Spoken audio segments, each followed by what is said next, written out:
बचपन में जब कदम लड़खड़ाते हैं तो हाथ थामकर अपना पेट बांधकर भूख मिटाते थे। बच्चों की परवरिश ही सांस बनाकर जीने वाले वालिदैन हैं। इंसानी अक़दार की कमी होती जा रही है। आज के दौर में वालिदैन को आंखों में बिठाकर देखभाल करने की जिम्मेदारी याद दिलाते हुए तेलंगाना हुकूमत का लिया गया फैसला काबिल तारीफ है। बदकिस्मती से प्यार बांटने वाले हाथ ही आज वालिदैन को बेयारो मददगार छोड़ रहे हैं।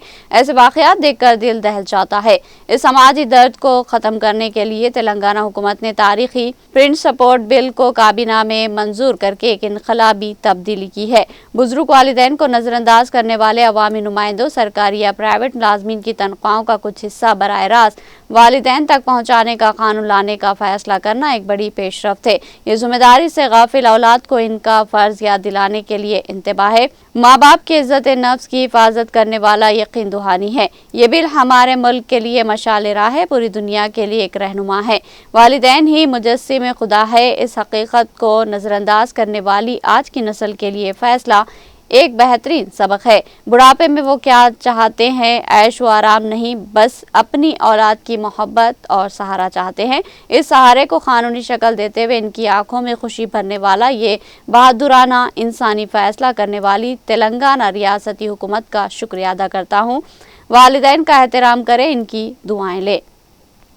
मैं रोज ऑलमोस्ट हंड्रेड्स ऑफ पिटिशनर्स को देखते रहता हूँ। कुछ लोग चीटिंग की केसेस आते रहते हैं, नहीं तो साइबर क्राइम की, नहीं तो वुमन रिलेटेड केसेस आते रहते हैं। बट आजकल बहुत सारे पेरेंट्स आ रहे हैं कि उनका बच्चे लोग उनको नहीं देख रहे, उनको बहुत तकलीफ है करके बहुत सारे लोग मेरे पास आके उनका चिल्ड्रंस को बुला दो, बच्चों को बुला के काउंसलिंग करो, नहीं तो कुछ एक्शन ले लो, नहीं तो हमको कुछ ओल्ड एज होम में शिफ्ट करो करके बहुत सारे रिक्वेस्ट कर रहे हैं। उनको देख के मुझे बहुत बहुत अफसोस लग रहा है, बहुत बहुत बुरा लग रहा है। मैं सब बच्चों को जो पेरेंट्स है उनको जो नहीं देख रहे उनको मैं रिक्वेस्ट कर रहा हूँ, आप लोगों को भी एक ऐसी दिन आता है, आप भी ओल्ड एज हो जाते हैं, आपका बच्चे लोग भी आप जैसे आपका पेरेंट्स को ट्रीट कर रहे हैं वैसे ही आपका बच्चे लोग भी आपको ट्रीट करने का चांसेस है। सो आप लोग अपना पेरेंट्स को अच्छा देख लिए, क्योंकि वो के थोड़ा प्रॉब्लम रहता, ओल्ड एज रहता, उनका हेल्थ प्रॉब्लम्स रहता, उनका बात करने का तरीका अलग रहता। बट आप लोग बिकॉज आपके लिए वो लोग बहुत मेहनत करके आप लोग को बड़ा करे रहते, आपको अच्छा पढ़ाई करे रहते, अच्छा जॉब में आपको रखे रहते, आप लोग भी अच्छा पोजीशन में कैसे भी होने दो, आप लोग